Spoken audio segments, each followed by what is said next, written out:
Bonjour Dominique de Villepin. Bonjour. Bonjour. Voilà un mois, jour pour jour, que la guerre entre Israël et le Hamas a commencé. De chaque côté, on compte les morts. 1400 côté israélien, plus de 10 000 côté palestinien selon le Hamas. Et l'info de la nuit, c'est que Benyamin Netanyahou souhaite prendre le contrôle général de la sécurité à Gaza après la guerre. C'est une annexion de la bande de Gaza sans le dire ? Oui, c'est surtout une incapacité à tirer les leçons de l'histoire. C'est la 5e guerre de Gaza. Et avec quel résultat ? Avec à chaque fois plus de violence, à chaque fois plus de danger pour Israël. Il est temps que le gouvernement israélien ouvre les yeux. Et pour cela, il faut partir du point de départ. Le gouvernement israélien de Benjamin Netanyahou a échoué le 7 octobre. Et il a échoué doublement. Dans la capacité à assurer la protection du peuple israélien, en laissant faire des massacres qui sont une abomination. Et il porte une responsabilité directe dans ce qui s'est passé. Et il a aussi un autre échec, c'est d'avoir encouragé une politique d'occupation et de colonisation qui continue à cette heure en Cisjordanie et qui constitue une autre menace pour Israël si un deuxième front en Cisjordanie venait à s'ouvrir. Il faut juste préciser, Dominique de Villepin, parce qu'on est un mois pile après cette attaque, ce que vous entendez par la responsabilité du gouvernement israélien dans l'attaque. Mais tout simplement l'incapacité à assurer la protection d'Israël. C'est ça le pacte de sécurité entre le gouvernement israélien et le peuple israélien. Mais l'attaque, elle vient du Hamas. Non, mais il n'y a aucun doute là-dessus, et nous l'avons dit et redit, ça c'est clair. Mais le gouvernement israélien a failli. Et pourquoi je le dis si fortement ? Parce que c'était justement l'engagement de Benjamin Netanyahou. Et s'il a failli, et ça il faut le comprendre, c'est bien parce que la politique de sécurité ne s'obtient pas par la force. Donc ça veut dire que quand il dit qu'on va assurer la sécurité à Gaza... La force, c'est le sésame du gouvernement et des gouvernements israéliens successifs. Or, la force ne permet pas d'assurer la sécurité d'un peuple. C'est ça que tous les Israéliens doivent comprendre aujourd'hui. Mais quand il dit Benyamin Netanyahou... Permettez-moi de terminer. Et ce qui est important, c'est que le choix du gouvernement israélien, justement depuis le 7 octobre, c'est de surenchérir dans la force. Vous savez, ni la force, ni la vengeance n'assurent la paix et la sécurité. Ce qui assure la paix et la sécurité, c'est la justice. La justice n'est pas au rendez-vous. Et le choix du gouvernement Netanyahou de mener une politique de bombardement, 3 guerres en même temps, une guerre de bombardement massif sur les populations civiles, bien sûr avec l'objectif d'éliminer le Hamas. Une deuxième guerre, qui est une guerre de siège, qui pose beaucoup de problèmes en droit international, en termes de possibilités de crimes de guerre et de crimes contre l'humanité. Et il y a une troisième guerre, qui est celle qui va se dérouler sans doute plus intensément, qui est une guerre de raid, une guerre au sol, et qui, elle, permet sans doute beaucoup plus de ciblage et de proportionnalité. Mais alors, qu'est-ce qui reste comme option à Israël, qui veut éradiquer le Hamas, comme vous dites, et quand le Hamas se sert de la population palestinienne comme bouclier ? D'abord, il faut constater que le raisonnement du gouvernement israélien dans les bombardements qui ont lieu aujourd'hui est un raisonnement erroné. Et toute la communauté internationale peut le voir. Le principe, c'est nous ciblons des terroristes. Et malheureusement, il se trouve qu'il y a aussi des populations civiles, ce qu'on appelle pudiquement en langage militaire des dommages collatéraux. Il faut bien voir que ces dommages collatéraux ne sont pas des dommages accidentels, c'est-à-dire qu'ils sont parfaitement prévisible et parfaitement assumé. Mais là encore, la responsabilité, elle n'est pas seulement israélienne. Mais une fois de plus, arrêtons de poser la question de la responsabilité. Voyons la réalité de ce qui se passe sur le terrain. La faute, une fois de plus, permettez-moi de vous le dire, nous la laisserons aux historiens. Ce que nous voulons, c'est arrêter ces violences, arrêter ces massacres.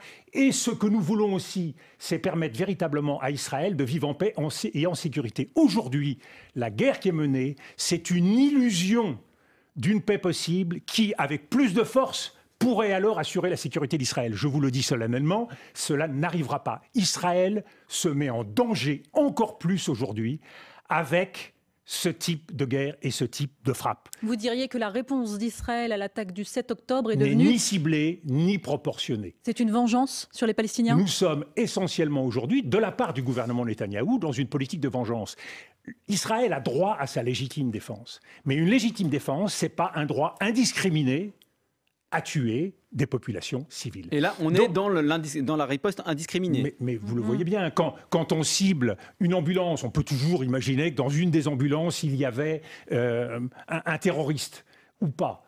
Mais le résultat, c'est qu'il y a des enfants, des femmes qui meurent. Et ce résultat, il est vu par la communauté internationale tout entière. Et qu'est-ce qui se passe? C'est que dans ce contexte, chaque enfants, chaque femme tuée, ce sont plus de terroristes. Donc l'objectif d'Israël, ce qu'il atteint, c'est exactement l'inverse de ce qu'il souhaite. Donc il est essentiel aujourd'hui de changer cette logique et de revenir à une stratégie qui soit fondée. Mais c'est pour ça la question que posait Salia. Quelles sont les options aujourd'hui d'Israël? Eh bien, aujourd'hui, la communauté internationale propose qui un cessez-le-feu, qui une pause humanitaire, qui une trêve humanitaire.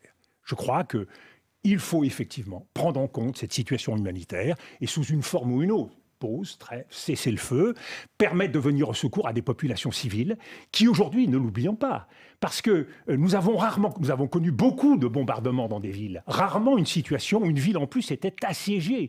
Là, c'est double peine pour la population palestinienne. Personne ne peut sortir. Donc, l'argument du gouvernement et de l'armée israélienne qui est de dire on ne peut pas arrêter les combats parce que sinon ça permettrait au Hamas de se refaire, ne tient pas véritablement dans la mesure où personne ne peut sortir. Ils ont bouclé Gaza, ils assiègent l'ensemble de ce territoire. Pas de cessez-le-feu, dit Benyamin Netanyahou, tant que les otages sont encore détenus par le Hamas. Alors venons-en à cette question difficile des otages. Les otages, tout doit être fait pour obtenir leur libération. Mais ne l'oublions pas, le peuple palestinien est lui aussi pris en otage par le Hamas et par Israël. Et le Hamas, nous le savons tous, n'a que peu à faire du peuple palestinien.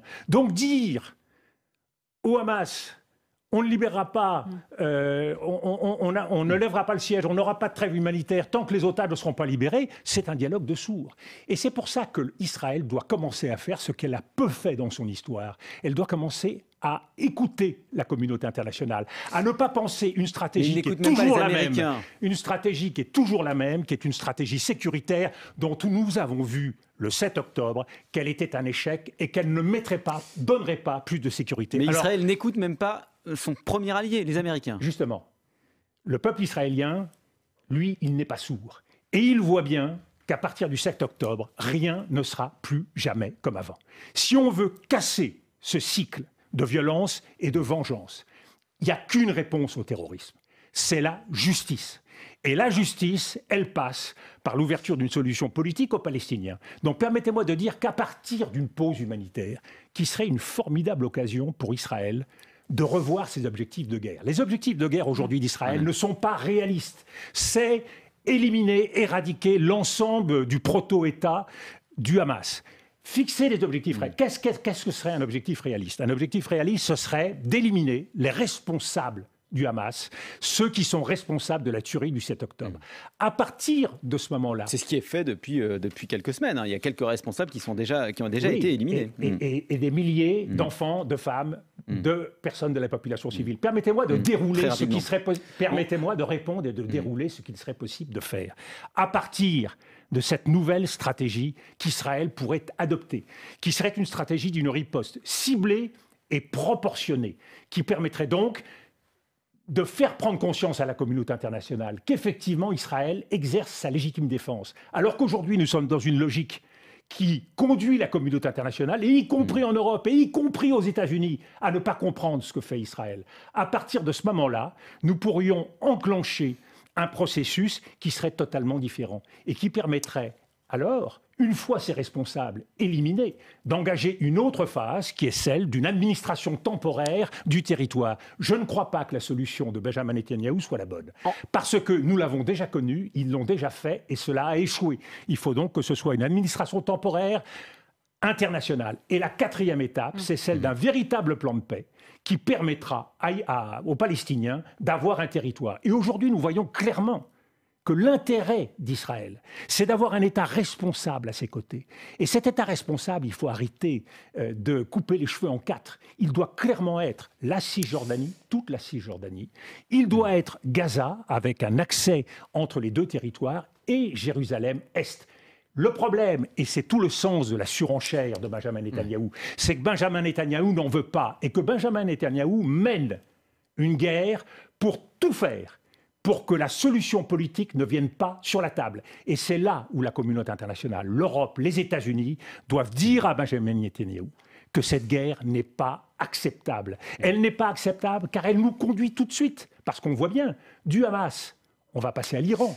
De l'Iran, on passera à d'autres cibles. Et nous rentrons alors dans la logique de guerre des civilisations.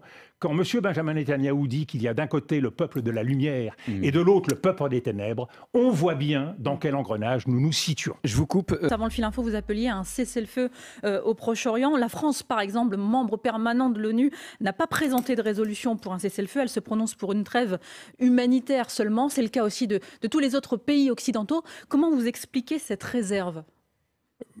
À ce stade de la guerre qui se déroule, l'essentiel, effectivement, c'est la prise en compte de l'humanitaire. Donc, une fois de plus, cessez-le-feu, trêve humanitaire, pause humanitaire. L'important, c'est de pouvoir répondre à la souffrance des populations civiles. Et je le dis également, l'important, c'est de pouvoir faire comprendre à Israël qu'une guerre contre un territoire, contre des populations civiles, même si l'objectif affiché est celui des terroristes du Hamas. Ce n'est pas possible au XXIe siècle. Il faut comprendre qu'Israël, ce message, on l'entend pas aussi fort. Israël est en train de mener une guerre d'hier. C'est la guerre d'avant. Cette guerre, elle est dépassée. Cette guerre, elle est perdue d'avance. Pourquoi ?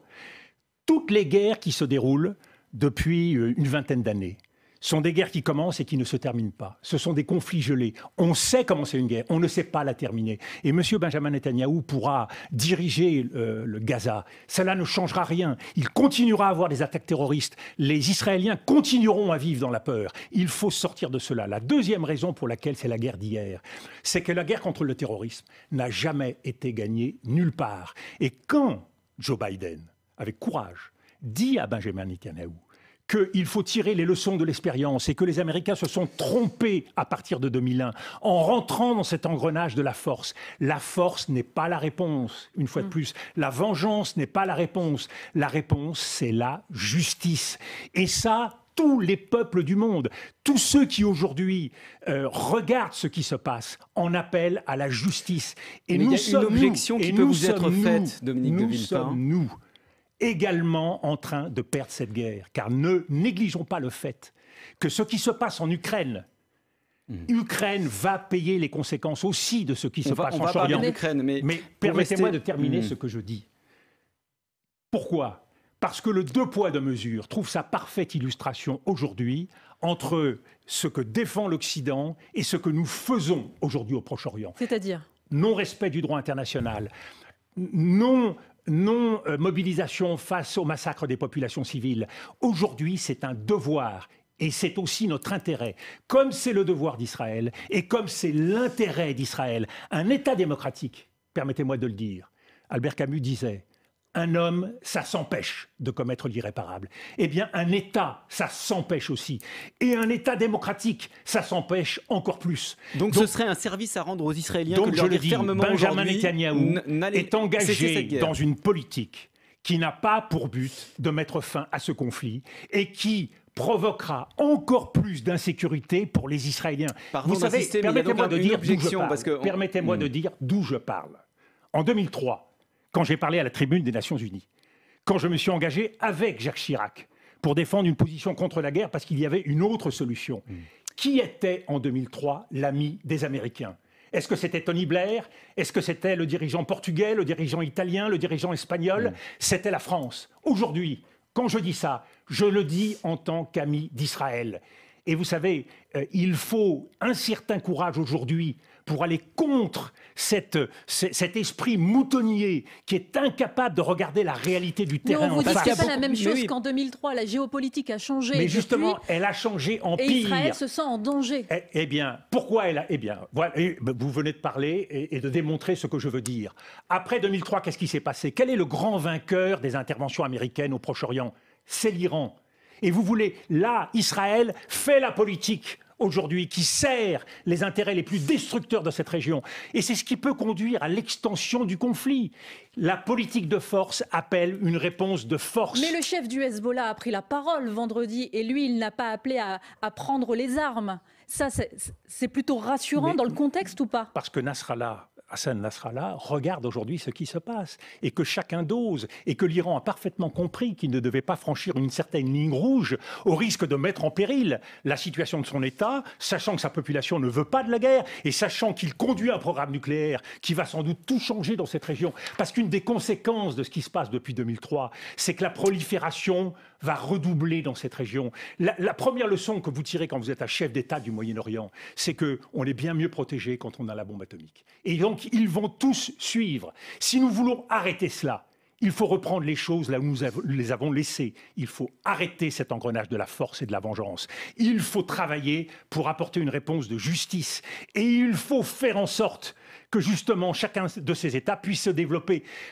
Il y a eu l'illusion des accords d'Abraham. On a cru qu'il suffisait de nouer des accords économiques et technologiques pour que tout le monde dans la région oublie la question palestinienne. Entre Israël et les pays arabes. C'est l'accord, effectivement, avec le Maroc, Bahreïn, etc. Mais les peuples ont de la mémoire. Et les États peuvent se moquer de l'injustice, pas les peuples. Et c'est donc là où nous devons faire en sorte de rétablir l'ordre des choses. Pardon, et croyez-moi, je pense à cet instant à tous ces Israéliens qui vivent dans la peur. Et je pense de la même façon à la communauté juive de France qui vit dans la peur. Et pour qui le 7 octobre, tout a changé, ramenant ce risque existentiel qu'ils ont connu tout au long de notre histoire au quotidien. Eh bien, si l'on veut prendre en compte les choses, il faut avoir le courage de se coltiner avec l'histoire. Mais il ne faut pas être simplement un dirigeant. Il y a aussi une psychologie dans les peuples et beaucoup de choses de ce que vous dites, notamment le fait que vous parlez en ami des Israéliens. Il y a beaucoup d'Israéliens qui ne considèrent pas, quand vous tenez le discours que vous tenez aujourd'hui... Mais les Américains en 2003 ne considéraient pas que j'étais un ami des États-Unis. Et pourtant, nous étions les meilleurs amis des États-Unis en 2003. Et aujourd'hui, je le dis aux Israéliens, ce que je dis, d'où je le dis en amitié. Et malheureusement, si nous continuons comme ça, dans 2 ans, dans 3 ans, vous me réinviterez pour me dire « Ah, vous aviez raison » en 2023 comme en 2003. Pourquoi ? Parce que c'est la dynamique des forces, c'est la dynamique des forces historiques. Et qu'à certains moments, il faut du courage. Rabin a eu ce courage. La France manque de courage en ce moment, quand elle n'appelle pas au cessez-le-feu. Je ne dis pas ça. La France a pris des initiatives. Elle a une réunion le 9 octobre. La France essaye de gérer ce dossier d'une extrême complexité en se positionnant. Moi, je parle avec plus de liberté que ne peut le faire la France sur la scène internationale aujourd'hui. Mais je vous dis qu'aujourd'hui, la direction qu'il faut suivre, c'est d'empêcher Benjamin Netanyahou de continuer sa logique suicidaire qui fera d'Israël un État assiégé. Ils peuvent assiéger Gaza. Ils seront assiégés. Et il ne faut pas croire que demain, on reprendra avec l'Arabie Saoudite, avec les États arabes, une petite parole tranquille qui normalisera la situation. Non. Les blessures de l'histoire se réveillent. C'est de comprendre avec vous quelle serait la meilleure des solutions pour qu'Israël se sente en sécurité et que les Palestiniens puissent retrouver un État palestinien, puisse trouver un État palestinien. La solution aux 2 États, c'est ce que vous souhaitez, c'est la position historique de la France. Vous avez parlé tout à l'heure d'une administration temporaire internationale pour Gaza. Ça veut dire quoi? C'est quoi? Dans un plan, cela pourrait être la 3e étape avant que l'on discute d'une solution durable pour les Palestiniens. L'administration temporaire de Gaza, une fois les dirigeants du Hamas éliminés, c'est ce qui permet justement, avec des garants, d'arriver à gérer ce territoire du Hamas le jour d'après. Le jour d'après, on va se retrouver avec un territoire de Gaza qui sera complètement détruit, sans aucune forme d'administration civile, sans personne pour le gérer. Je pense que la meilleure stratégie, c'est d'avoir une administration internationale qui peut être arabe ou en partie arabe et en partie des membres de la communauté internationale, sous l'égide de l'ONU, qui fera quoi ? Qui fera 2 choses. D'abord, remettre en état de marche et répondre aux besoins de la population civile. Deuxièmement, faire en sorte d'éliminer, de démilitariser ce territoire, faire en sorte éventuellement d'exfiltrer un certain nombre de membres du Hamas sous l'égide de pays comme l'Iran, comme la Russie, tous les soutiens aujourd'hui d'Hamas, de façon à pouvoir rentrer dans une logique de paix civile dans ce territoire. Mais il y en a plein parmi ceux qui nous écoutent qui doivent se dire mais cette solution elle est totalement utopique. Quand on voit comment les pays occidentaux comme arabes réagissent aujourd'hui avec frilosité. Mais vous avez raison. Mais la paix est toujours utopique. Mais je le dis aujourd'hui, il y a une raison d'y croire. C'est que tant que nous n'aurons pas fait cela, qui est difficile, eh bien, Israël ne vivra pas en sécurité. Et nous ne vivrons pas non plus en sécurité. Il faut bien voir que ce conflit accélère cette guerre menée aujourd'hui par Israël là-bas, en réponse au 7 octobre. Elle accélère la polarisation du monde, elle accélère l'antagonisme entre l'Occident et les restes du monde. Et nous avons besoin aujourd'hui de bâtir des passerelles. C'est pour ça qu'il faut travailler avec tous les États. Aujourd'hui, nous avons besoin de la Chine qui émet un certain nombre de propositions en matière de paix. Nous avons besoin de tous les pays du Sud global. Parce que le risque, c'est quoi pour l'Occident ? Mais le risque aujourd'hui, c'est de nous retrouver en accusation sur l'international un peu plus et avec de nouveaux fronts qui vont s'ouvrir. Y compris chez nous, avec une importation du conflit. Quand nous étions au milieu de la guerre d'Ukraine, il y a un an, j'ai levé le doigt en disant « mais que fera-t-on quand un deuxième front s'ouvrira ?» Et aujourd'hui, je vous le dis, et que fera-t-on s'il y a un troisième front? Malheureusement, dans le gouvernement extrémiste de Benjamin Netanyahou, il y en a qui souhaitent aujourd'hui l'élargissement de cette guerre. Et nous nous retrouverons alors non seulement avec un Moyen-Orient enflammé, mais avec d'autres conflits qui dépasseront et de loin toutes les capacités que nous aurons à apporter des réponses. Et ce qui m'inquiète aussi, c'est la montée de l'antisémitisme en France. Et c'est pour cela qu'il faut que nous mesurions la mémoire douloureuse que nous avons, à la fois pour la communauté juive, bien sûr, et la façon dont la politique de collaboration de Vichy a été menée, la mémoire douloureuse du côté de la communauté arabe et musulmane à partir de l'expérience de la colonisation et de la guerre d'Algérie. Nous savons qu'il faut aujourd'hui rapprocher. Nous devons trouver les moyens de nous unir. Et notre chance, c'est d'avoir justement une diplomatie qui nous rassemble sur un objectif à deux têtes. Travailler pour la paix, travailler pour la justice. Ceci nous rassemble. Et ceci doit faire en sorte que tous en France, juifs, membres de la communauté arabe ou musulmane, tous, nous nous rassemblions pour essayer d'apporter notre contribution en donnant l'exemple sur notre propre territoire que nous pouvons vivre ensemble. C'est cela qu'il faut montrer. Et c'est pour ça qu'aujourd'hui, tous les Israéliens l'ont compris. Ils ne peuvent plus vivre avec les Palestiniens. Il faut donc une politique de séparation. Et la politique de séparation, elle doit être digne, c'est-à-dire qu'elle doit conférer aux Palestiniens un État où ils pourront vivre, et pas un État en forme de Paul Léopard, comme aujourd'hui la Cisjordanie, un État viable, un État véritable qui pourra se construire et qui sera d'autant plus en paix. Ça veut dire que les colonies en Cisjordanie doivent être retirées? Eh bien, quand nous avons quitté l'Algérie, il y a 1 million de Français qui sont partis d'Algérie. Aujourd'hui, il y a 500 000 Israéliens qui colonisent la Cisjordanie, et il y en a 200 000 qui sont à Jérusalem-Est. Ils doivent quitter la Cisjordanie. Eh oui, c'est l'histoire, c'est la responsabilité, c'est le prix, je vous le dis solennellement, c'est le prix de la sécurité pour Israël. Et tous ceux qui, aujourd'hui, considèrent que ce ne sera jamais suffisant, eh bien, font la politique du pire. Merci beaucoup, Dominique de Villepin. On a entendu vos mots très forts ce matin sur France Info.